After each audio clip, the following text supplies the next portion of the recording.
Grand Lille TV, l'info en continu. Mercredi 7 juin, bienvenue à toutes et à tous sur votre chaîne d'information locale préférée. Et on commence ce nouveau flash en votre compagnie avec bien sûr vos prévisions météo. Une journée de mercredi qui va commencer sous la pluie, notamment dans le sud, du nord et du Pas-de-Calais. Des averses qui vont au fur et à mesure de la journée laisser place à une alternance de nuages et de soleil. Mais la bonne nouvelle, c'est qu'il n'y a plus de pluie à l'horizon. Le vent, lui, va rester assez fort et va dégager le ciel dans la nuit de ce soir à demain. Alors au niveau des températures, on attend une dizaine de degrés sur le littoral et sur la métropole lilloise. Et l'après-midi, le thermomètre va grimper de quelques degrés pour arriver à 17 à Boulogne, Dunkerque et Calais et 19 degrés à Lille, Roubaix et Tourcoing. Place maintenant au volet judiciaire de cette édition, puisque depuis hier matin et pendant 3 jours, 2 anciens dirigeants de SEB qui fournissaient l'enseigne Lidl en steak haché comparaissent au tribunal correctionnel de Douai pour avoir manqué à des contrôles sanitaires.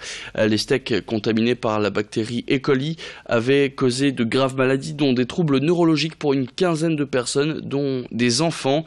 Aujourd'hui, l'une des victimes, âgée de 2 ans à l'époque, a perdu en faculté intellectuelle. Sa motricité est-elle limitée à 10%, victime qui d'ailleurs assiste à ce procès. Les 2 patrons sont donc jugés pour blessure involontaire et tromperie sur la marchandise, entraînant un danger pour la santé de l'homme. Et pour parler de cette affaire, Xavier Silly a rencontré Robert Bréon de l'UFC Que Choisir, qui s'est constitué partie civile, tout comme Lidl. Et d'après Robert Bréon, le supermarché a une responsabilité morale, car elle doit mieux vérifier les produits de ses fournisseurs. On l'écoute au micro de Xavier Silly.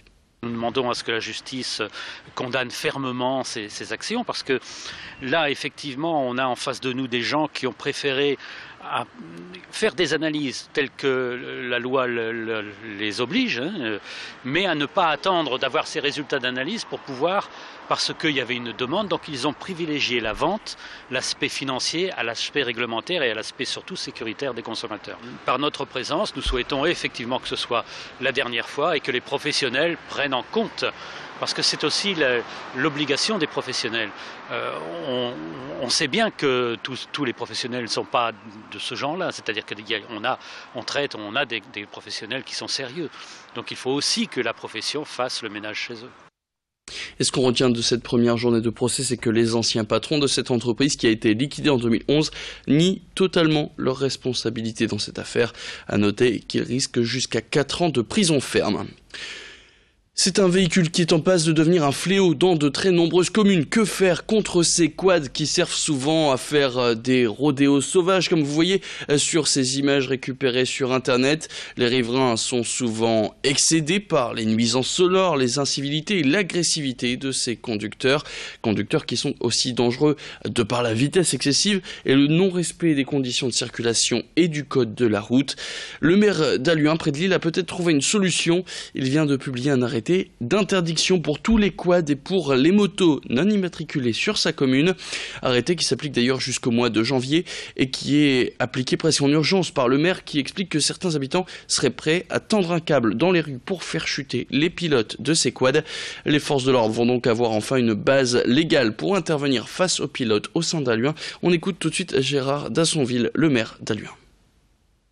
De très nombreux habitants se plaignent des nuisances sonores, mais ce n'est pas le plus grave. Ils se plaignent surtout du danger pour leur intégrité physique et leur sécurité en ville, en agglomération, à cause donc de ces quads et de différents types de motos pas homologuées ou pas immatriculées.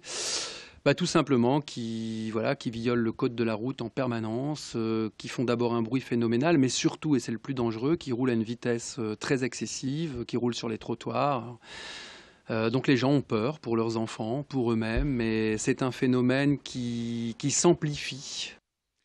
Et puis dans cette édition, on fait aussi le portrait d'entreprise. Aujourd'hui, zoom sur cette société qui travaille depuis 9 ans à la confection d'une caméra pouvant filmer et photographier à 360 degrés, c'est-à-dire filmer tout ce qui entoure la caméra, un produit vendu dans le monde entier et qui fait la renommée de cette entreprise de 48 salariés entre Lille, les États-Unis et la Chine. Présentation signée de notre journaliste Alexis Tessier.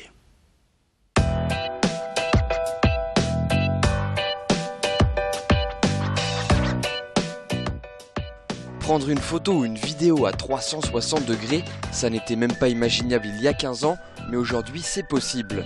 Une entreprise lilloise a décidé de se lancer et de créer sa propre caméra 360 degrés compatible avec de nombreux téléphones. L'utilisation est simple, il suffit de brancher ce petit outil à son smartphone et le tour est joué. L'idée, c'est de filmer tout ce qui se trouve autour. Là, par exemple, vous êtes en train de me filmer avec une caméra 16/9, c'est une caméra qui vous sort un rectangle et dans lequel on a une vue, on ne voit pas ce qui se passe derrière vous, on ne voit pas ce qui se passe à droite, à gauche, en haut, en bas. Le 360 degrés, c'est une nouvelle manière de filmer, c'est une manière de filmer qui vous permet de ne rien rater. On voit le caméraman, on me voit moi, on voit les gens qui passent sur la gauche, on voit les bus qui sont en train de traverser le pont derrière vous.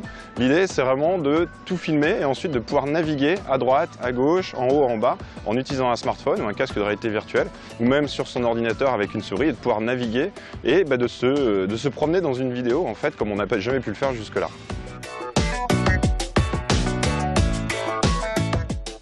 Richard Ollier est à la tête de l'entreprise Gyroptique depuis sa création il y a 9 ans. C'est ici, à Eura Technologies, que l'on développe la mécanique, le design et l'électronique de cette petite caméra.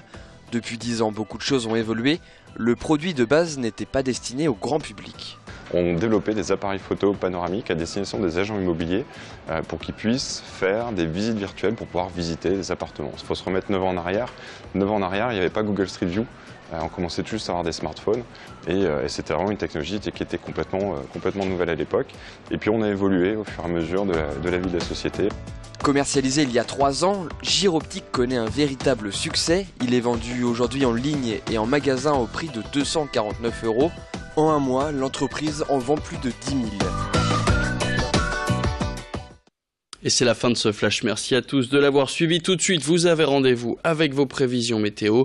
Quant à nous, on se retrouve très rapidement. L'information continue. Très bonne journée à tous.